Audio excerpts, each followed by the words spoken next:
Today I am sharing with you the 6 books that I read in April and providing you a quick synopsis of each of them, what I thought of them, and who they might be good for.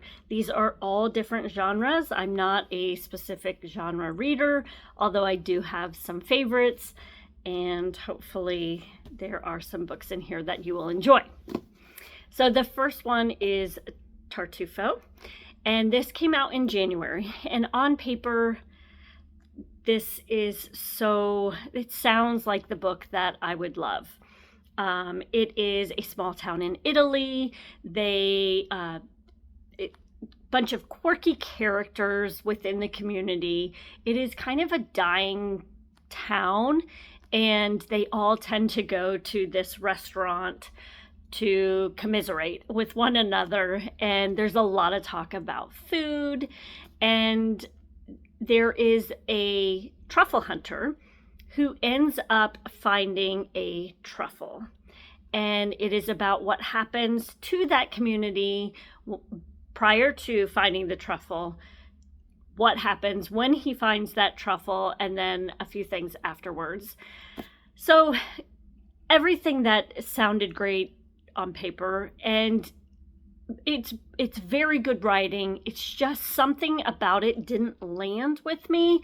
I gave it a 2-star, but I do think that certain people are going to love this book, and actually a lot of people on Goodreads enjoyed this book.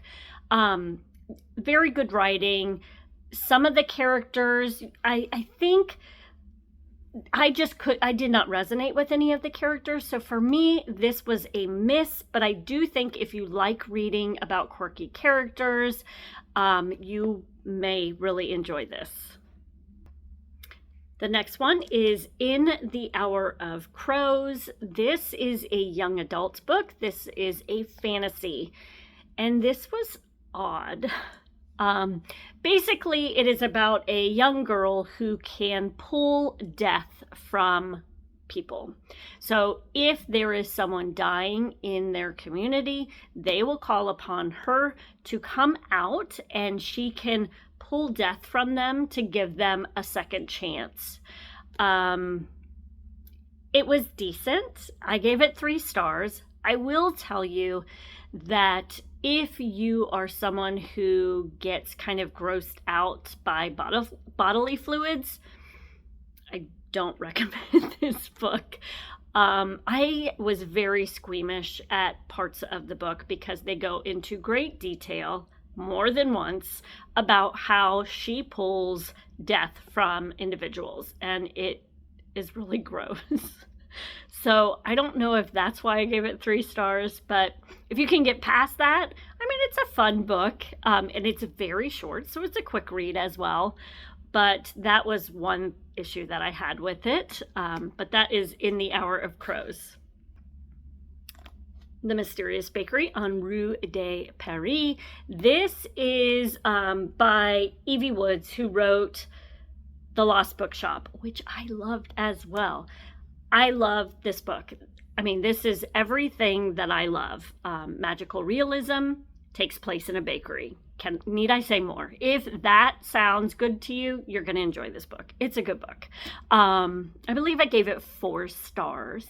It's about a girl who is, it's a lady, I guess. She is looking at job applications, and she sees that there is an opportunity for her to work at a bakery in what she believes is Paris.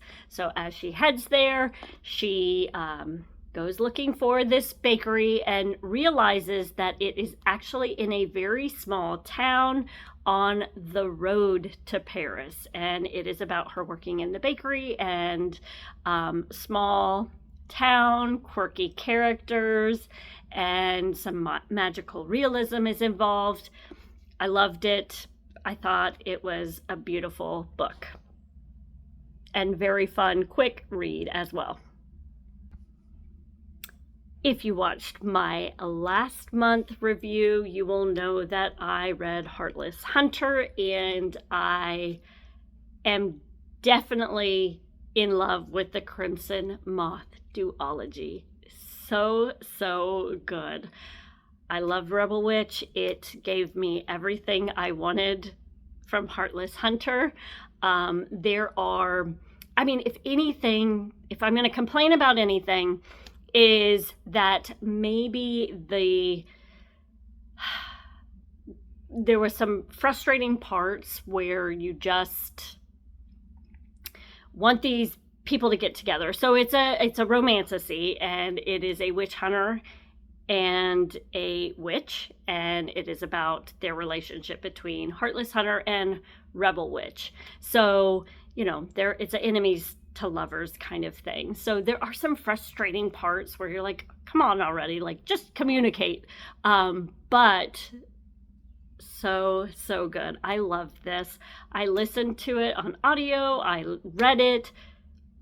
Love it. I will probably do a reread because it is so good. Definitely recommend this series. I'm sorry, it's a duology, so just two. The Crimson Moth duology. Heartless Hunter, Rebel Witch. I believe I gave this a 5. Definitely the duology is a 5. I can't remember if I gave this a 4 and Heartless Hunter a 5, but really you're not going to want to read one without the other, so just go pick it up. Murder at Gull's Nest. This is a cozy mystery, and it is where the FMC is, she is a nun, and her friend has gone to this town and has since disappeared, and she decides that she's going to leave the nunnery, walk away, and is going to try to find out what has happened to her missing friend. And she goes to this small little town and stays at the hotel, the Gull's Nest, which is a little hotel where her friend had stayed. And it's about meeting all the characters and trying to solve the mystery of her friend. It was fun. It was cute. I think I gave it a 3-star. It's definitely not fast-paced or anything, but it is, if you're looking for a cozy mystery, definitely one that I think you might enjoy. And it is an older FMC, so just know that going in for myself. It was great. And then I believe this is going to be a series following the FMC. So that is Murder at Gull's Nest. And the last one I read was One Dark Window. And this, because I loved Heartless Hunter, everybody recommended that I read this duology next. So I picked it up because I had already purchased it. I heard it was really good.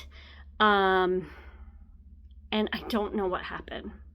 So I will say that I don't know if I had a book hangover.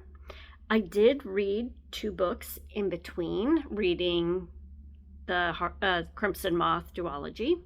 So I did have some time in between. I will say that it has been harder to get into books because that one was so fast-paced and so good. That the other 2 I enjoyed, but maybe I would have enjoyed them more. I'm not sure. I'm really struggling with this. This was not my favorite. Didn't resonate with me. I can't tell you why. I know everybody who loves the Crimson Moth duology have loved this one as well. I don't know if maybe the magic system was something I didn't care about, because that's one thing that I always hear about is how creative the magic system is. I don't know. I guess I don't care about the magic system. I don't know. But it was not my favorite. I didn't resonate with this. I gave it 3 stars. I will say, I'm gonna try again. I'm gonna give it some time. I'm gonna read some other books, and I'm gonna come back to this. I am going to read 2 Twisted Crowns, I think. Whatever the second one is, I can't remember. I am gonna read that one as well, because I have faith in all of you who have told me to read this. So I feel like I got to go back and read it again. But basically, I keep struggling with how to talk about this book. So it is a gothic fantasy. And the FMC is in a town where dark fog is starting to come into the town. It's on the edge of town, and it just continues to come in. And if you walk into the fog, you pretty much disappear and die. There is supposedly an enemies to lovers, and I didn't really feel like these people were enemies, so maybe that was some of the issue that I had. But basically there's cards. The magic system has to do with cards, and different cards provide you certain types of magic. And then she's also dealing with the nightmare in her head. So it's kind of like that. And I mean, I think if you like fantasy, romantasies, you're going to read this because it's all over the place. People love it. So I don't think I have to convince you to read it. It's just, I would love to talk to a few people who it didn't hit right. And then you also like some of these other books that people are recommending, because I don't understand why I didn't love it. But I didn't. So there's that. I am going to try to reread it and see if maybe I was just in a funk. But I'll let you know. Let me know.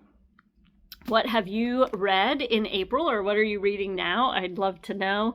Or if you have any other book recommendations for me, feel free to leave them in the comment. I am going to be posting some more things, hopefully a little bit more regularly. So let me know what you think.